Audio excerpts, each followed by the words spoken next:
Reka nkwifurize kugira ibihe byiza ndetse no kugubwa neza wowe mukunzi w'Imana y'amahoro ikugirire neza iguhaze ibyiza byose wifuza. Muri video y'uyu munsi ngiye guhereza umuti abagore ndetse n'abakobwa, no kuvuga abantu b'igitsina gore bagira ikibazo cyangwa bagize ikibazo cyo kubura amavangingo mu gihe cy'imibonano mpuzabitsina. No kuvuga ngo abo ndahereza umuti hano ushobora kuba mbere warayagiraga nyuma akaba ntayo ukigira, cyangwa se ukaba ariko wisanze uvuka.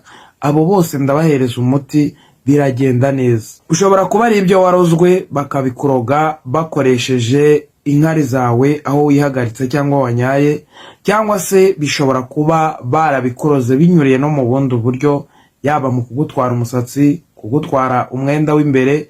Ibyo byose birashoboka ko umugizi wa nabi yabikora anyuze muri ubwo buryo. Ariko nanone ushobora kuba utagira amavangingo bitewe nuko ubuzima bwawe ari gutyo bumeze, ndetse n'imiyoborantanga muri wowe ikaba itameze neza, akaba ariko wavutse, akaba ariko wisanze, ukaba ugira ubushake ariko igihe cy'imibonano ukumva ufite ubushake ariko amazi akabura.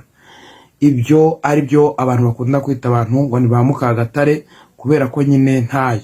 Hano nawe ndaguha umuti. Rero kuri uyu munsi ngiye kukwereka uburyo icyatsi bita igitenetene, cyangwa hari abandi bavuga ngo ni ikinetenete, icyo cyatsi murakizi, hamwe n'insina yayindi ivaho igitoki.